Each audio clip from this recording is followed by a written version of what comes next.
Monday morning, 8:51 at KSJE. It is now time to talk technology on our Monday Reboot segment. That means Lewis Campbell is joining me from Cintigy Computer Systems here in town. He is remote this morning. There he is. Good morning. Good morning. Good to see you. Hey. How's your Monday? I don't know. Let's see. I've got a pulse. That's Good. a good thing. All right, there you are. Great. What's I'm going on happy this about week? that. Oh, well, there's some interesting stuff going on. Okay, the streaming services, right? Disney posted a huge operating loss. Ouch. Now, to be fair, they've said in the past over and over again that they, with Disney Plus, they didn't plan to be profitable until 2025. That's the plan. They're basically saying they're building up that business, but it was still a pretty big operating loss. So they've decided they're going to raise their prices 38%. So they're essentially going from about $7 a month to about $10, $11 a month here pretty soon. $3 a month increase. And that's for Disney Plus, and Right. then Hulu without ads is going to go up $2.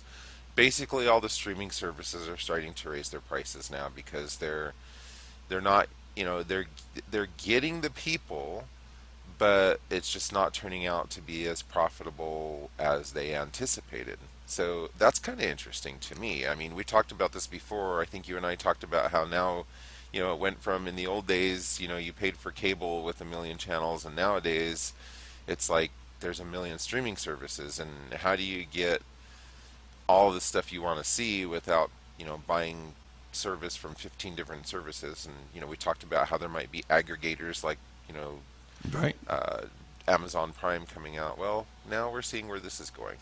You're right. So, Interesting. Well, and I think people are paying about as much as they used to pay for maybe their big giant cable or satellite subscriptions for all these channels with the different streaming services. So I'm not sure how much money people are saving, and now if they're going to raise their prices, the streaming services, that may eliminate any of the savings folks thought they were getting by cutting the cord, I guess, cutting the cable. yeah, I'm interested in keeping an eye on these free services, right? Because these are prices for services that give you the without ads experience. Right. I think we're going to see more and more. The free services with ads in them are getting more and more popular, and I think people are starting to realize, I'm okay with having commercials. Let's go back to the old days. My wife, the way my wife puts it, we keep going back to the past, right? We're Yes. going back to when you watch those services. It's kind of like watching regular TV. You get a commercial break every so often, and of course, towards the end of the show, when the climax is about to happen, then you get even more commercial breaks with more commercials, right? So it's just been kind of fun watching this kind of stuff go on. Exactly. And I would think that the TV executives from the broadcast networks and stations are just sitting back and watching all this with a little smile on their face because that's been their model all along.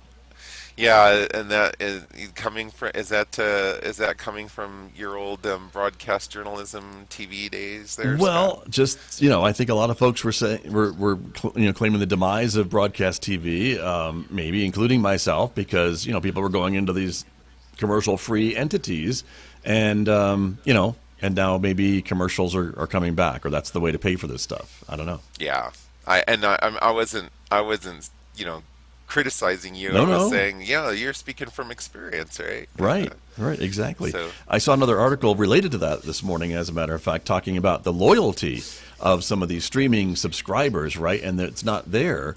A lot of times, folks would maybe, sign up for satellite or cable, and they'd be customers for years and years and years. And I think what these streaming services are seeing is that folks will sign up for a streaming service for maybe a month, 2 months, 3 months, binge watch the shows they want to see, and then they'll cancel.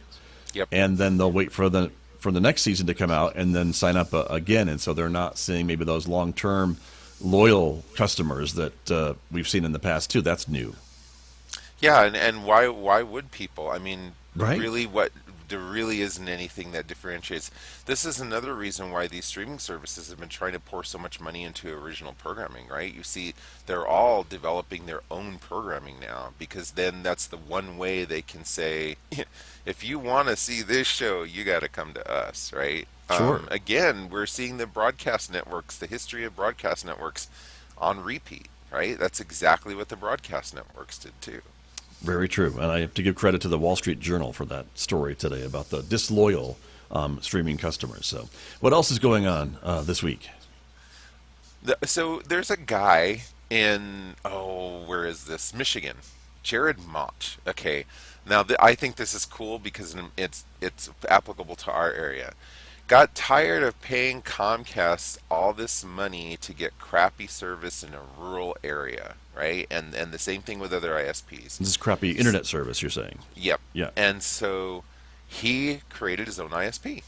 Okay. He basically, for his little town, and charged, a reasonable rate, got a number of other people on board. He doesn't have a ton of customers. He's not covering a huge area, but he has basically upended the competition in his little area for service, and has, found a business model kind of that gives really good ISP service to people just in his rural area. I think I saw that article, and I think he had connected to the fiber, right? Not too far away, and that's why it's better, maybe quality or better bandwidth. Yeah, and it's really not. It's not something that's not doable in other places. I mean, if you look at our area, we do have fiber coming here. We have fiber running in various. If you drive down Highway 64 to Shiprock, you'll see all kinds of power lines and other lines on the side of the road. One of a number of those lines are these big fiber trunks that NTUA managed to get grants and get run into the reservation. Right. I mean, even out here on the res. But the problem, and people don't realize nowadays, it used to be the problem was you weren't getting the trunks in. You weren't getting the high bandwidth trunks in the area.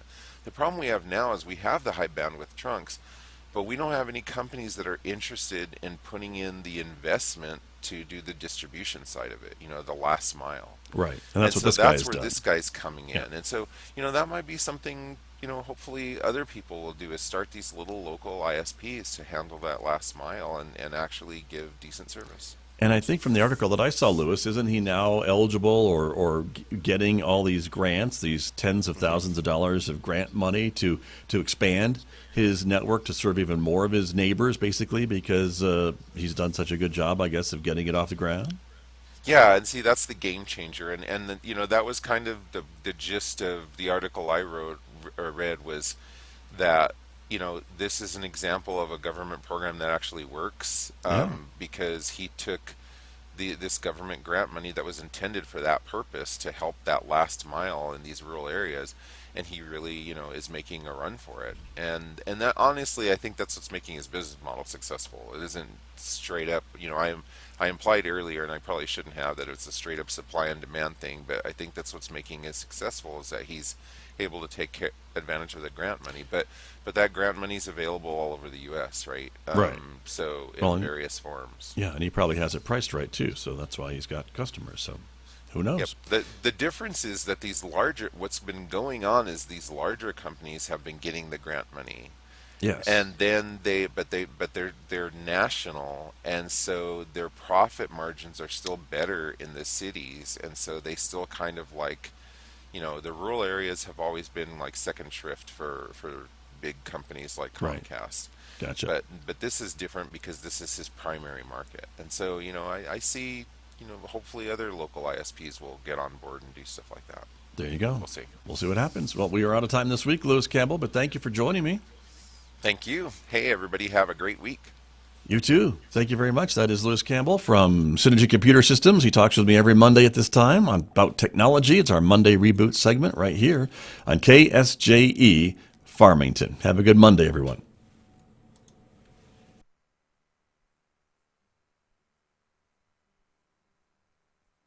Hi, I'm Sam Payne, host of The Appleseed, an hour filled with stories for you and your family. And we're not talking about news stories here. We're talking about fairy tales and folk tales and personal stories and family tales and even a little music from time to time. And each story could spark a memory for you that you can share with the people that you love. Hear The Appleseed every Thursday at noon, right here on the information and cultural beacon of the Four Corners, KSJE